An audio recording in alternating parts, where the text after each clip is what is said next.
શ્રદ્ધા આપણે રાખીએ છીએ કે મને આ મળી જાય, મારી ફેક્ટરી ચાલે, મારું જે મકાન અધૂરું છે પૂરું થઈ જાય, મોરારી બાપુ એનું નામ આપી દે. હમણાં તો મારી પાસે મકાનના નામ લેવા આવે અને બધાને અવધ જ આપું છું. અયોધ્યાને અવધ, અયોધ્યાને અવધ, આ જ નામ આપું. એ રાજસી શ્રદ્ધા છે. ને તામસી શ્રદ્ધા, આપણી વાત ફળે નહીં એટલે એ જ દેવની સામે પડવાનું. આ બધા ખોટા દેવતાઓ છે, ગુરુની સામે પડવાનું. તમે અમને આ પકડાવી દીધું તું, કાંઈ કહ્યું નહીં. આ તામસી શ્રદ્ધા. સાત્વિકી શ્રદ્ધા, શ્રદ્ધામાં પણ મેલ હોય છે. અંગનો મેલ ઉતારી અને અંબાએ એના બનાવ્યા ગણેશ. ગણેશ બનાવી મૂકી દીધા. એ તો ઉદ્ભવ સ્થિતિ સંહારકારીની, ગમે તે કરી શકે. પોતે સ્નાન કરે છે મેલથી, એને ગણેશ બનાવ્યા અને ગણેશને કીધું કે દીકરા જો તું બુદ્ધિ રાશિ છો, શુભ ગુણ સદન છો, હું સ્નાન કરું છું, કોઈ પણ ને અંદર નહીં આવવા દેતો. તો ત્યાં કોણ જાય? પરાંબાનું ભવન છે, માન સ્નાન કરવા બેઠી છે અને ગણેશજીને બેસાડે. હવે બન્યું એવું શંકર ભગવાન જ આવ્યા, શિવજી. એને કોણ ના પાડે? અને આ ગણપતિએ એને રોક્યા કે નહીં જવા દો. એટલે પણ હું એનો પતિ છું કે જે હો તે.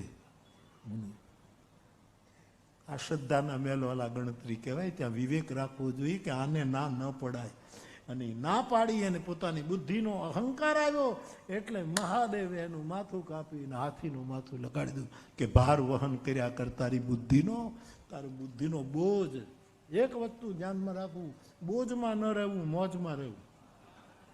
બોજ એક વસ્તુ હું તમને પૂછું, ઉભા રહો, શાંતિ રાખો.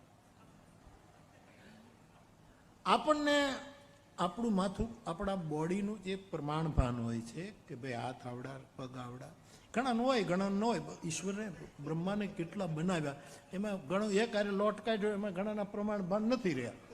નહીં તો પગ આપણા પ્રમાણે હોય, હાથ આપણા પ્રમાણે. એમ આપણું માથું જે આપણું હોય એ કદાચ આપણા પંડ કરતાં મોટું હોય તો આપણા માથાનો કોઈ દિવસ ભાર લાગ્યો કોઈને? ત્યાં માથાનો બહુ ભાર લાગ્યો નહીં. હજી સુધી 79 વર્ષમાં મેં નથી સાંભળ્યું કે કોઈએ કીધું કે મારું માથું મોટું છે ને એનો મને માથાનો કોઈને ભાર નથી લાગતો.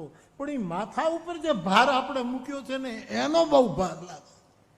માથા ઉપર જે આપણે જે બોજ મૂક્યો છે બુદ્ધિના અહંકારનો, એ શિવજી પછી એને માથું કાપી નાખ્યું. ગણેશનો એક નવો જન્મ આવી રીતે ઉત્પન્ન. અને એનો તાત્વિક અર્થ એટલો જ કે ક્યારેક શ્રદ્ધામાં પણ મેલ હોય છે. અને શ્રદ્ધા સારી વસ્તુ છે, પણ થોડાક મેલવાળી શ્રદ્ધા જે હોય છે એમાંથી જે ગણેશ ઉત્પન્ન થાય એ ક્યારેક વિવેક ચૂકી પણ જાય. અને તેથી જગત પિતરો વંદે પાર્વતી, પર એ જે પિતા છે એનું અપમાન કરે કે હું તમને અંદર નહીં આવવા દઉં. શ્રદ્ધાના ઘરમાં વિશ્વાસ ન જવાની મનાય. આ તો કેવું કેવું કહેવાય, શ્રદ્ધાના ઘરે વિશ્વાસ ન જઈ શકે. એટલે ગણેશને પુનઃસ્થાપિત કર્યા છે. બાકી મૂળ ગણેશ તો આદિ અનાદિ દેવ છે, જેના 12 નામ છે, જેના નામ લેવાથી વિઘ્નસ્તસ્ય ન જાયતે, વિઘ્નો ન આવે. એવા 12 એવા ગણેશની પહેલા વંદના કરી છે. પછી સૂર્ય ભગવાનની વંદના કરી. મૂક હો હિબાચાલ પંગુ ચડે ગિરિવર ગહન, જાસુ કૃપા સુદયાલ દ્રવો સકલ કલિમલ. એ સૂર્યની વંદના છે. નીલ સરોરુહ શ્યામ તરુણ અરુણ વારિજ નયન, કરહુ સમમ ઉર્ધામ સદા क्षीर સાગર શયન. લક્ષ્મીનારાયણ ભગવાન જે શેષ નારાયણ પ્રભુ, શેષની પથારી ઉપર જે નારાયણ સુવે છે એને ભગવતી કમલા, ભગવતી પરમ લક્ષ્મી જે એના ચરણ છે, એ નારાયણ અને લક્ષ્મીની વાત કરું તો એ જે લક્ષ્મીનારાયણ છે, નીલ સરોરુહ શ્યામ તરુણ અરુણ બારિજ નયન, કરહુ સમમ ઉર્ધામ, એ વિષ્ણુની સ્થાપના છે. અને કુંદ ઇન્દુ સમદેહ ઉમા રમણ કરુણાયન, મા પાર્વતી અને મહાદેવ એ બંનેનું એક સોરઠામાં કુંદ ઇન્દુ સમદેહ ઉમા રમણ કરુણા અયન, જાહી દીન પર ને કરહું કૃપા મર્દન મયન.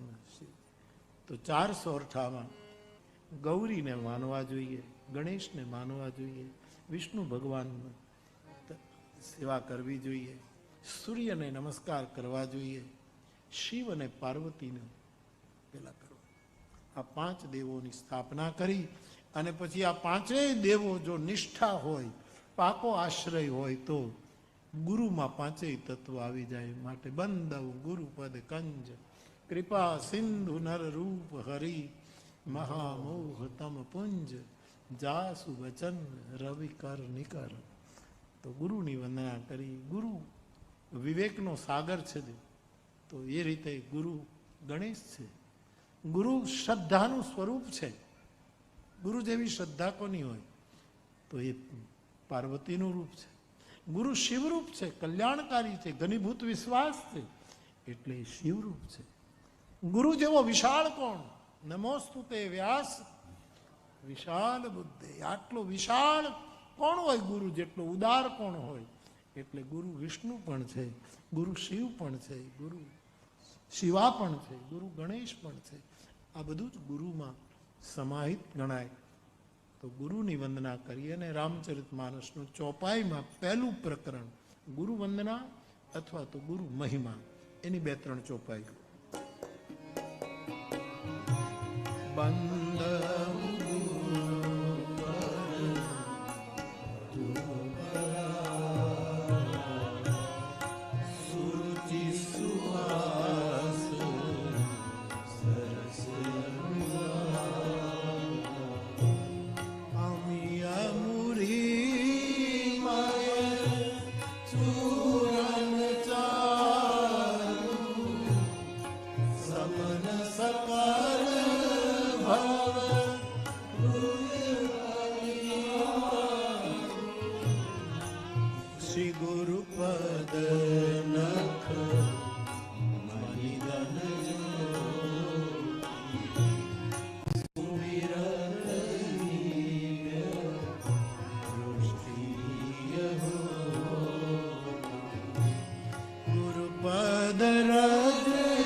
રામચરિતમાનસનું વંદના પ્રકરણ પછીનું પહેલું પ્રકરણ ગુરુ મહિમા.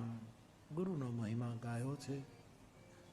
બહુ જ વિસ્તૃત કરી શકાય, પણ આપણે ગુરુ વંદના કરી અને પછી પહેલી વંદના પૃથ્વીના દેવતાઓ બ્રાહ્મણો, એની પહેલી વંદના કરી. જે પૃથ્વીના દેવ છે, જે મહીસૂર છે, ભૂસૂર છે, મહીદેવ છે.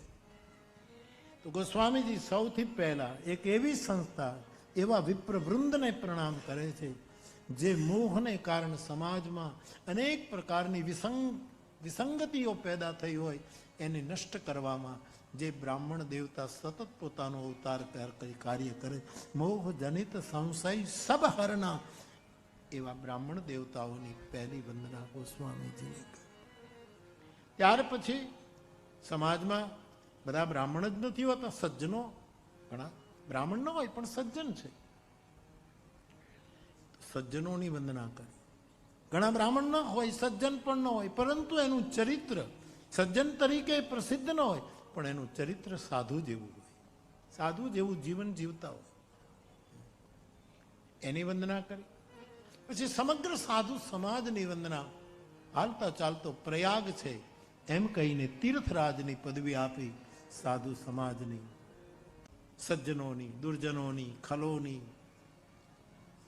તમામની વંદના. કારણ કે ગુરુ કૃપાથી જેની આંખમાં વિવેક થયો એ પછી કોની નિંદા કરી શકે? આખું જગત તુલસીને માટે વંદ્ય બન્યું. સિય રામમય સબ જગ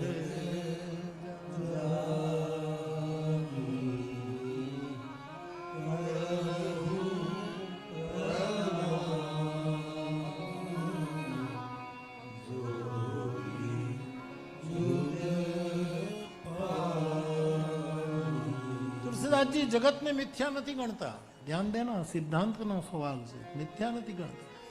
શબ્દ જગત છે. સિય રામમય સબ જગ. પર આપણે ત્યાં આપણી આચાર્ય પરંપરામાં, વૈદિક પરંપરા જગતને મિથ્યા કહ્યું છે. જગત મિથ્યા. પણ તુલસીદાસજી પાસે જગ શબ્દ આવ્યો ત્યારે કહ્યું કે નહીં, આપ કહો છો બરાબર, મિથ્યા છે, જરૂર છે, નાશવંત છે, અશાશ્વત છે, એ બધું કબૂલ કરવું, પણ મારા માટે આ જગત સીતારામમય છે અને સીતારામ મિથ્યા ન હોઈ શકે. સીતારામ પરમ સત્ય, બ્રહ્મ સત્યમ, બ્રહ્મ સત્ય છે અને જગત મિથ્યા છે. એ આપણે ત્યાં આવ્યું, પણ એના ઉપર વધારે વધારે ગહેન દર્શન થવું જોઈએ. આ જગત મિથ્યા હોય તો સર્વમ ખલું ઇદમ બ્રહ્મ, આ બધું જ બ્રહ્મ છે અને બ્રહ્મ સત્ય છે. શું કરશો? આપણે શાસ્ત્રાર્થ માંડવો નથી, પણ વિચાર તો કરી શકીએ આપણે કે જો બ્રહ્મ સત્ય છે, જગત મિથ્યા છે, તો પછી આ કેમ આવે? સર્વમ ખલું ઇદમ બ્રહ્મ, આ બધું જ બ્રહ્મ છે, તો પછી બ્રહ્મ સત્ય છે, તો આ દુનિયા પણ સત્ય છે.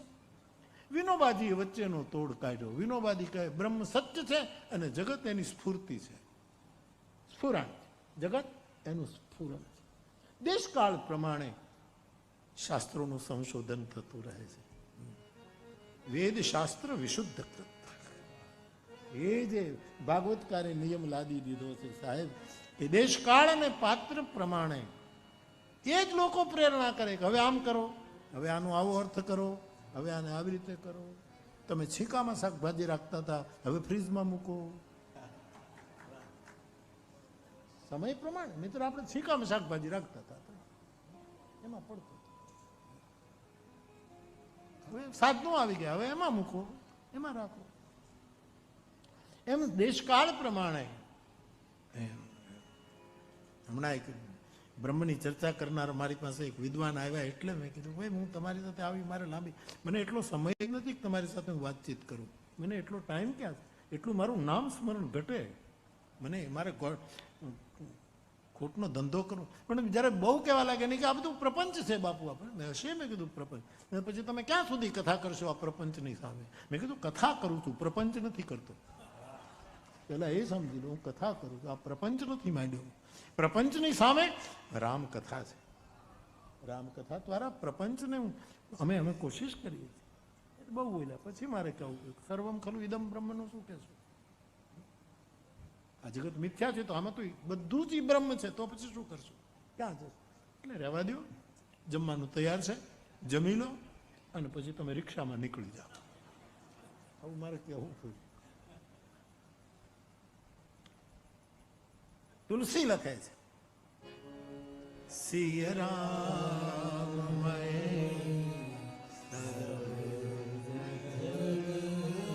હવે મને કોઈ જવાબ આપે કે સીતાજી મિથ્યા છે, રામ મિથ્યા છે, રામ સત્ય સંકલ્પ પ્રભુ. શું કહે તુલસી? આ જગત સીતારામમય છે, જગત સીતારામ. કરવું પ્રણામ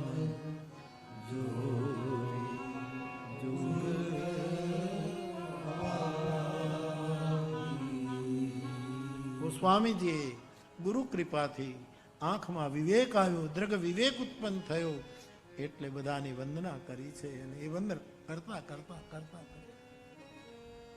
રાજ પરિવાર જે રામકથા રઘુવંશની કથા છે, એના મહાન પાત્રો, એની વંદના અને એનો પરિચય કરાયો. સૌથી પહેલા બંધવ કૌશલ્યા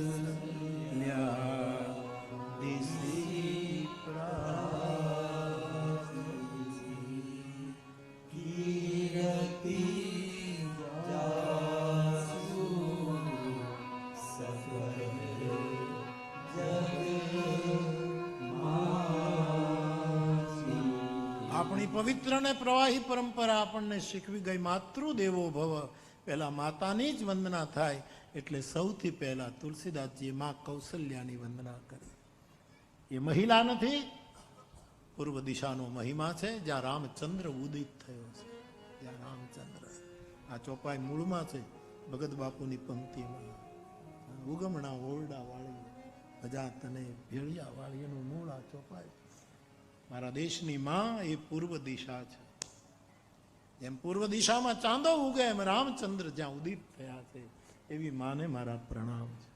મહારાજ દશરથજીની અન્ય રાણીઓને પ્રણામ કર્યા, અને સત્ય પ્રેમ જેને રામમાં છે એવા અવધપતિની વંદના કરી. બંદવ અવધ ભુવાલ સત્ય પ્રેમ જેહી રામ, બિચરત દીન દયાલુ પ્રિય તનુ તૃણ ઇવ પર્ય. સત્ય પ્રેમ કરુણા ત્રણેય શબ્દ એક દો. બંદવ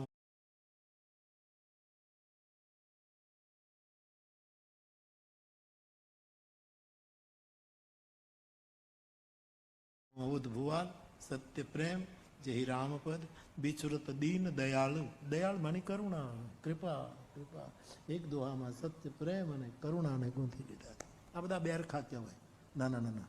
આખી માળામાં તો સત્ય પ્રેમ છે, પણ નાના નાના કંઈક એક ચોપાઈમાં કંઈક બે નાના નાના બેરખા પણ છે. આ સત્ય પ્રેમ અને મણકાનો આ એક મોટો બેરખો છે, સાહેબ રામચરિત માળા છે. તો બાપ જનકરાજની વંદના કરી, જેને યોગને ભોગમાં છુપાવી રાખ્યો. રામને જોયા ત્યારે એ પડદો તૂટી ગયો.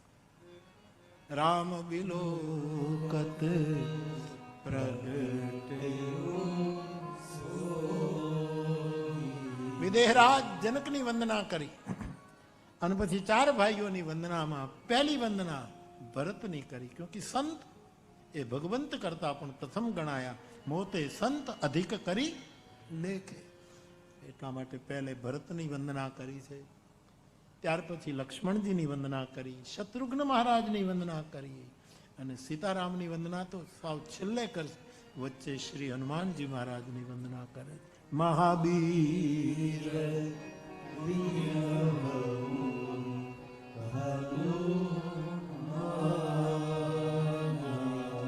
રામ જાસ જગત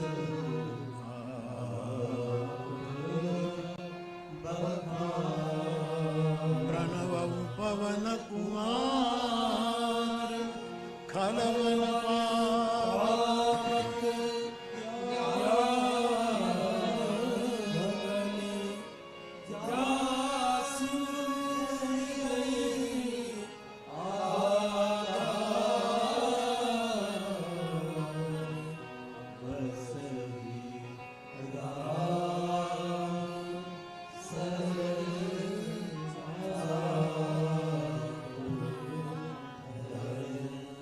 શ્રી હનુમાનજી મહારાજની આ પારિવારિક વંદનાના ક્રમમાં વચ્ચે હનુમંત તત્વની વંદના કરી છે. અને પહેલા દિવસની કથા હંમેશા અમે અહીંયા રોકતા હોઈએ છીએ.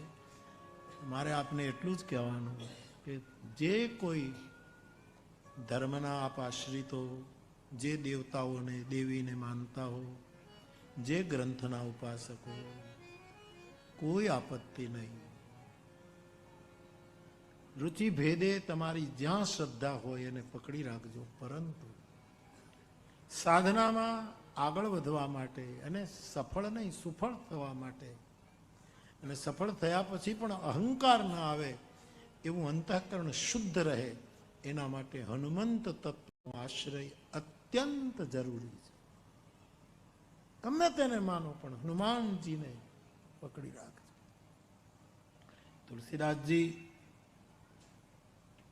હનુમાનજીની વંદના એટલા માટે વચ્ચે કરે છે, મહત્વ આપે છે. હનુમાનજીની ઉપાસના કરવા માટે બહુ જ તંત્રના પ્રયોગોમાં મારી વણમાગી સલાહ છે કે એમાં ન જવું. કેમ કે હનુમાનજીની ઉપાસના તંત્ર સંગત પણ છે. મૂળ મંત્રોમાં આ ફટ ને તે એ બધું આવતું જ નહોતું. એ પછી બધું કાલાંતરે મંત્રોના પ્રદેશો બદલ્યા, મંત્રના રૂપો બદલ્યા, પછી બધું શરૂ થયું. ખેર, હનુમાનજી માટે, હનુમાનજી દ્વારા આપણને ઉત્સાહ મળે, બળ મળે, ઉર્જા ઉત્પન્ન થાય, સારી દિશામાં એનું વહન થાય.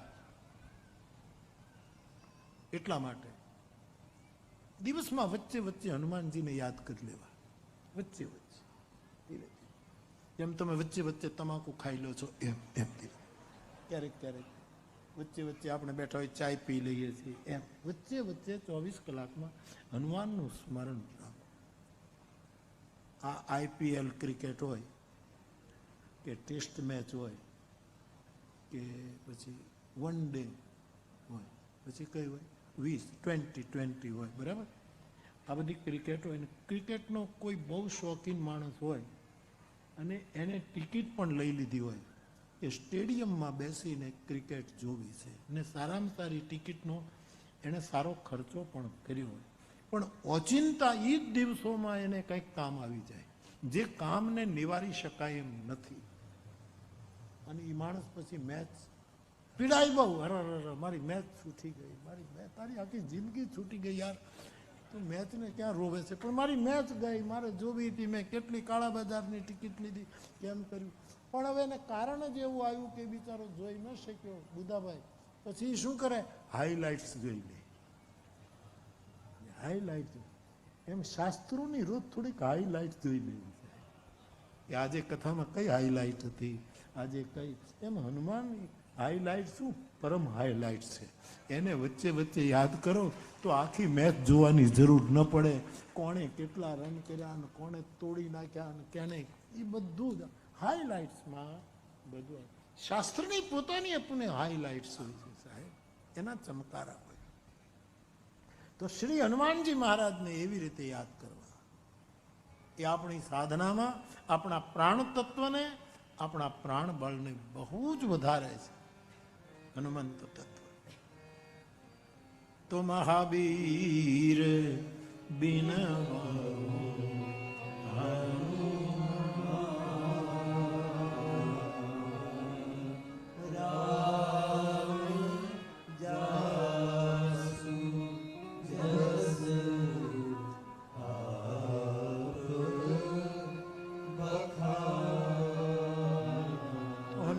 તત્વનો આશ્રય કરવો અને બહુ તંત્ર પ્રયોગ તમારી ઈચ્છા હોય તો કરવાનું, પણ એ બહુ સારું મારી દ્રષ્ટિએ નથી.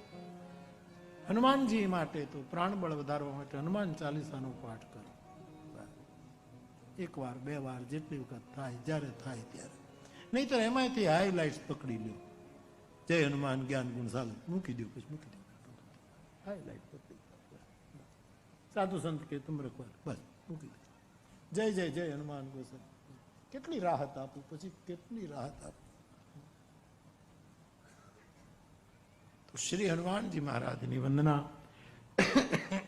ગોસ્વામીજીએ કરી વિનય પત્રિકામાં. આપ સૌ જાણો છો હનુમાનજીની વંદના તુલસીદાસજીએ બિલક બિલક પદમાં કરી છે, પણ પ્રસિદ્ધ પદ જે થયું છે, આવો હું ને તમે હનુમાનજીની વંદના વિનય પત્રિકાના પદ દ્વારા કરી લઈએ અને પછી આજની કથાને વિરામ આપીએ.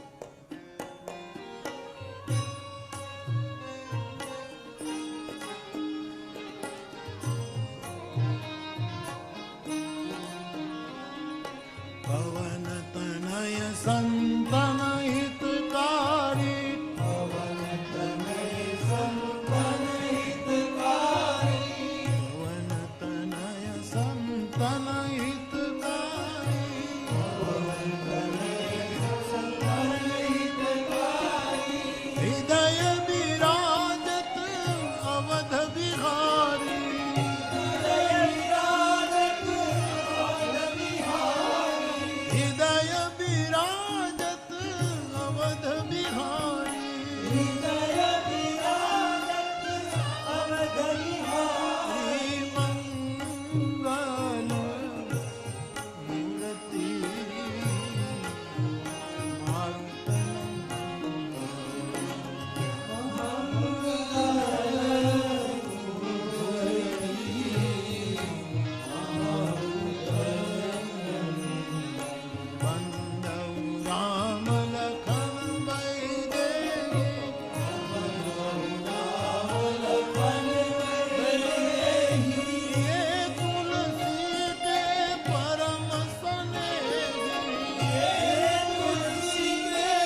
सकल अमंगल मूल निकंदन सकल अमंगल मूल निकंदन सकल अमंगल मूल निकंदन सकल अमंगल मूल निकंदन मंगल मूर्ति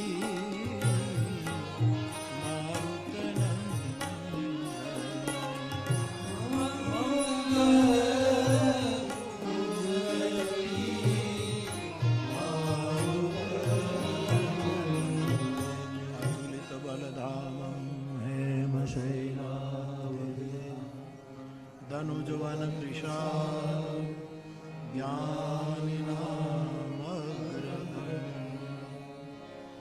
सकल गुण निधान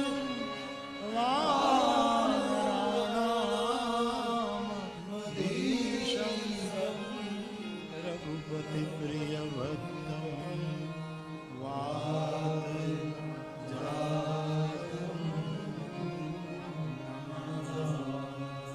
प्रणव पवन कुमार खलवन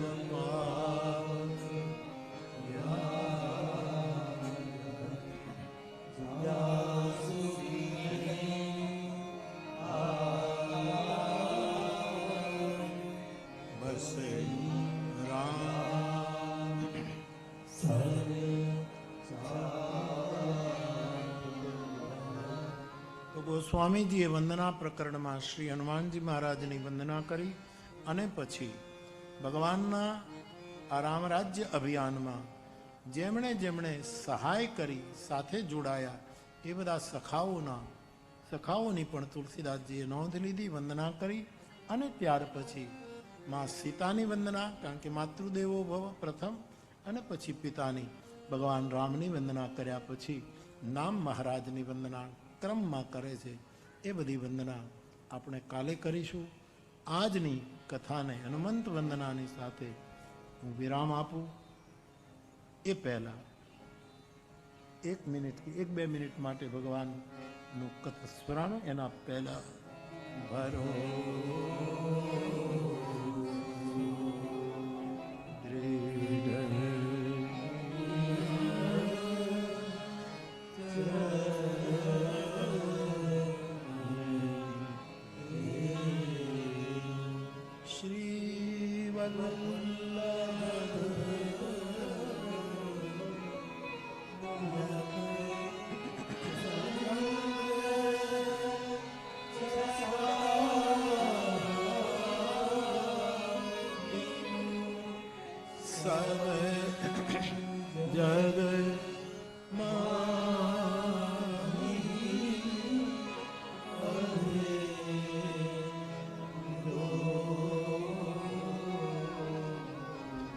આ ગુરુપદની રેન્જ તમે જુઓ, જેનો દ્રઢ આશ્રય કરવાનો સૂરદાસજી કહે છે ભગવાન વલ્લભાચાર્યને સ્મરીને.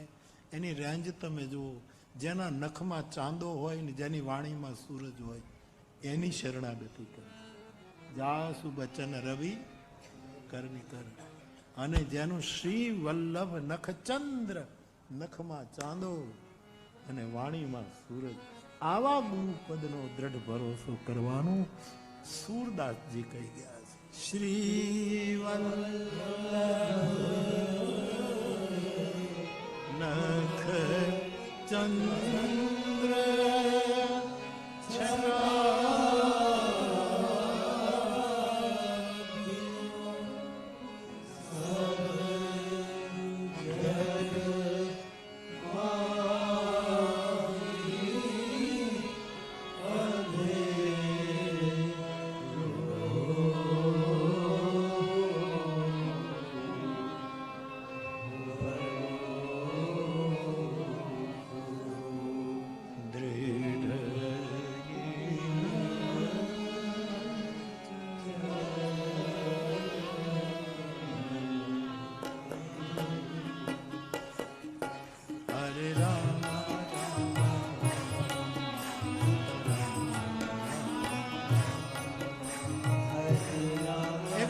ભાવ છે.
હરે રામ રામ રામ સીતા રામ રામ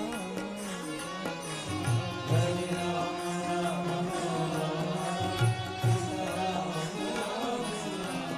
હરે રામ રામ રામ સીતા રામ રામ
બાપ 9 દિવસની રામકથા માનસ મનોરથ પહેલા દિવસની કથા અહીં વિરામ લે છે. આપ સૌને વ્યાસપીઠ પરથી મારા પ્રણામ. જય સિયારામ, જય સિયારામ, જય સિયારામ. આવતીકાલથી કથા સવારે રોજ 10 વાગે શરૂ થશે અને 1 વાગ્યા આસપાસ કથાને આપણે વિરામ આપીશું. તો કાલે સવારે 10 વાગે ફરી આપણે ભેગા થઈને ભગવત કથાનો સંવાદ કરીશું. ભાવથી બોલો રામચંદ્ર ભગવાન પ્રિય બાલકૃષ્ણ ભગવાન પ્રિય સદગુરુ ભગવાન પ્રિય